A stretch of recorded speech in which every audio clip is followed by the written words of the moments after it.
Good morning, everyone.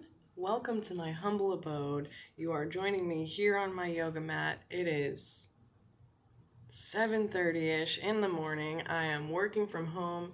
I couldn't sleep. I had a lot of shit on my mind. So I got up real early and decided we're going to have a little story time. Okay? So, I've got some shit going on that I know other people can relate to, and I have been in denial about this for a very long time. And I mostly just want to speak about this because I've been doing a little research lately, just a little, just like scraping the tip of the iceberg. But I'm noticing not a lot of people talk about this or are super educated about it. Um, and I know it affects more people than the general public is aware of. Okay, this is one of those invisible things that people don't like to acknowledge because you can't see it. So, when I was about 12, now my memory's a little foggy here. When I was about 12, I was diagnosed with Hashimoto's disease. I was having a lot of weird symptoms. I had my parents bring me to the doctor to check my heart. I thought I had heart problems. I was real young to be having heart problems, but I was convinced something was wrong there. Turns out that was asthma. But in this process, I found out that I also have Hashimoto's, which makes sense because my mom has Graves' disease, and she's had that since she was in her late 20s or 30s is when she was diagnosed. I don't remember exactly, but she's had her thyroid condition, or she's been aware of it for longer than I've been alive, and I'm 29. So she's had it for a very long time. So for me to have it when I was young makes sense. It's hereditary, okay? So because I was so young, the doctor decided it's pretty acute. It's not a big deal. We're not going to do any sort of treatment about it. We're not even going to follow up on this. Me being a kid, I was like, okay, it must not be a big deal. Maybe it'll go away. Who knows? Oh my god. And my mom didn't even think anything of it. Sorry, I just literally threw myself together. I rolled out of bed and was like, hair clip, boom, let's go. Let's record this shit. Um, okay, so fast forward. I'm 29, so how many years later? I don't know. You do the math. I don't fucking know. It's too early for that shit. Um, Fast forward however many years later, and shit has been erupting in my life. Just like in my surroundings, my living situation, my relationships have blown the fuck up, and my life has been a living nightmare for the past 4 years, 4 or 5 years. It's been ridiculous, but this amount of stress that I've been going through has really triggered my Hashimoto's and accelerated it and has made my life a living nightmare. Completely unbearable. The depression, the everything. I haven't been able to eat, sleep, it's been a nightmare for a couple years now. And at some point a couple years ago, I had to move back in with my parents. My living situation just was not happening. So mom and dad rescued me. Thank you. I love them. Super grateful for that. At this point, I was so sick. I could not eat anything without triggering something, some sort of really bad reaction, some sort of I need to throw up right now. Anytime I ate anything, I had some sort of reaction. It was unbearable. It was unbearable. So I just got to a point where I more or less stopped eating for a while. I had one decentish meal a day that I knew I wouldn't have as bad of a reaction to, and that was basically it. And I was really sick of being sick. I had zero energy. I could barely stay awake, and at this point I was in school full-time and working full-time. I had to cut my hours at work down to part-time because I could barely handle going to school full-time. I couldn't handle working on top of that, but I needed money to pay my bills, so I had to struggle somewhere. It was either struggle at school or struggle at work. I'd rather stick with school. Obviously, I paid a lot of money to go to school. I'm going to stick with school and then cut my hours down and just like fucking figure out how to pay my bills later. So I'm in the middle of doing this and I'm telling my mom, like, I feel like shit. I've got this going on, this going on, and this going on. And she was like, remember when you were little and you got diagnosed with Hashimoto's? Maybe it's that. Maybe you still have it and it got a lot worse. So I started doing a little bit of research then. I still wasn't really registering, like, I have this disease that needs attention. I was just like, maybe this thing is kind of more or less, sort of, kind of, maybe, sort of ish affecting my life. Let's see. So since I was having issues eating, I was like, what are the food symptoms? What food triggers could I potentially be upsetting my system with? So I cut a bunch of things out of my diet and eventually came to the conclusion that gluten was my biggest trigger. So I completely cut gluten out of my diet, or completely. I actually completely cut gluten out of my diet for maybe a couple weeks. I felt a lot better. And then I realized how hard it is to grocery shop and feed myself in general without gluten in my diet. It's super hard. Look at the ingredients on everything. There is gluten in some form or fashion in everything, even chocolate sometimes. Like, come on, man. Sometimes I just want fucking chocolate. I have to be so careful.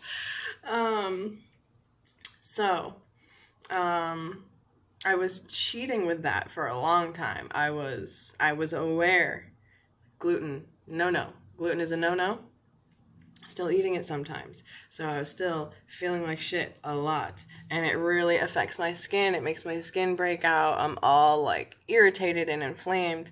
Like, it's no good. My hair is really brittle and breaks really easy. My fingernails, like, I can barely grow them past my fingertips without breaking and splitting. These are all thyroid symptoms as well. And I have skin rashes that only develop around here.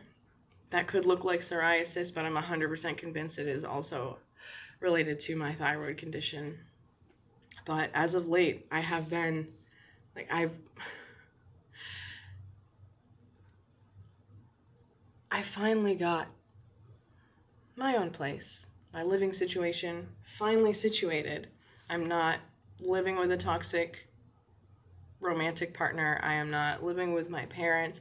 I am 29 and I finally have my own space to live. Thank you to my boss for giving me the kick in my ass that I needed to just make that step to get into my own space.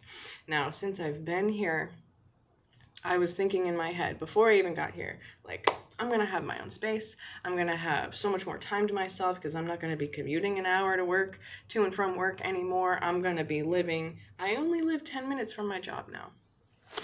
But it's still so hard to get out of bed, to take a fucking shower, to just generally take care of myself. And I'm over here thinking, like, it shouldn't be this hard still. Like, what is wrong? Well, I'm not really taking care of myself that well still. I have this thyroid disease, and I'm just not eating gluten. I'm doing nothing else about it. I have officially, like, as of, like, 4 months ago, maybe? Like, as much as I can help it, 100% cut gluten out of my diet. Excuse me. There have been a couple instances where I have inadvertently eaten gluten unintentionally. What is on my face? And that, it really, oh my God, it's like instant, I can tell. The last time I accidentally ate gluten, I don't know about you guys, but I get these weird ass symptoms, and the last time I accidentally ate gluten, I got real itchy all over my body. It started from, like, my head all the way down to the bottoms of my feet, and the worst part was my palms got itchy. I haven't had that one before. That was unpleasant. Okay, so just a little tangent there for you. Okay, all right. So I've decided, and this is why I'm recording this video, I have decided, okay, per the recommendation of one of my friends who has been through many illnesses herself, and I trust her guidance. Okay, she recommended to me, you need to throw yourself at this completely. You need to take care of yourself. Make sure you are eating the right things, that you're not eating the wrong things. You need to do your research and really like commit yourself to this and see how you feel in 6 to 8 months and then evaluate it from there. Because my thing is, I'm a very crunchy person. I'm very holistic. I like to take care of things the way nature intended. If I can just adjust my diet and my body responds in a, oh my God, thanks, Catherine, kind of way, then I'm going to do that. I don't want to take medication for the rest of my life because, like I said, my mom has Graves' disease. And I've watched her. Okay, so here's a little backstory. My mom has Graves' disease. I don't know when she had this treatment, but it was at some point in the 70s or 80s, late 70s, early 80s is around when this happened. She had a thyroid treatment to take care of her Graves' disease. They just radioactively burned out her thyroid and just put her on medication for the rest of her life. Now, I have watched my mom struggle my entire life with the right dosage of thyroid medication because, of course, your body will adjust to this level of, I don't know the specifications, I'm not a fucking doctor, but I know your body adjusts to medication. Like, okay, I've been taking this for this long, now 3 months later, you feel like shit again and you need to adjust your dosage. And then 3 months later, you feel like shit again and you need to adjust your dosage. I'm not doing that. I am not doing that. I'm not going to subject myself, oh my God, excuse me, to a roller coaster of hormone therapy for my thyroid when I know that foods also greatly affect the way your body works in general and the way your thyroid responds to the rest of your body. Because there are a lot of food triggers that make your thyroid or make your antibodies attack itself with Hashimoto's disease.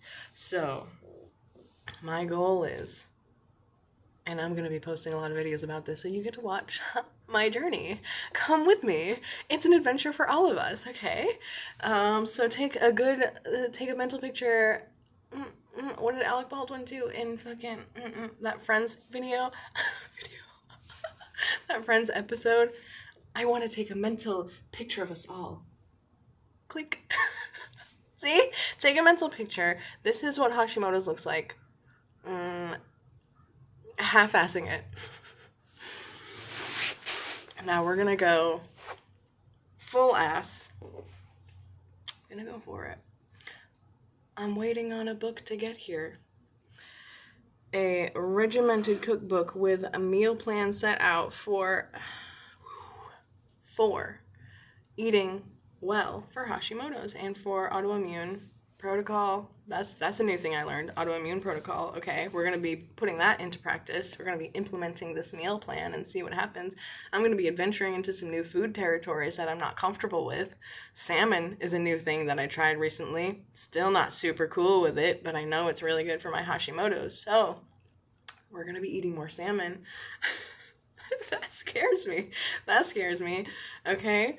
But we're going to see how this progresses. I'm going to be keeping track of my symptoms. I'm going to be, doing more things, seeing estheticians, dermatologists, whatever, to try and help my skin. I want to see my hair get a little bit thicker because it did thin out quite a bit a few years ago, like pretty rapidly. I feel like that was a point. That should have been a point where I was like, what is going on with my body? My hair just got real thin for no reason. But of course, I have no self-awareness in that respect. I just pretend like I'm okay all the time, and I'm fucking not. So, don't look. I'm not advertising anything. That is delicious, though. Fuck. So I hope this helps somebody. I hope somebody comes along on this journey with me, and they're like, hey, Catherine, I'm also struggling with Hashimoto's. I also struggle with depression a lot. I also struggle with anxiety. Even when I feel like I'm fine, but my body feels super anxious, I don't know what that is still. I still have a lot of work to do, lots of research to do. If anyone wants to offer their words of wisdom, their advice, their virtual support, it's welcome. Okay. All right. Let's have a nice, happy little support group in the comments. And if you want to be the opposite of supportive, I really don't care. You can get the hell out of here with that, okay? So let's see how this goes. All right. Okay, bye.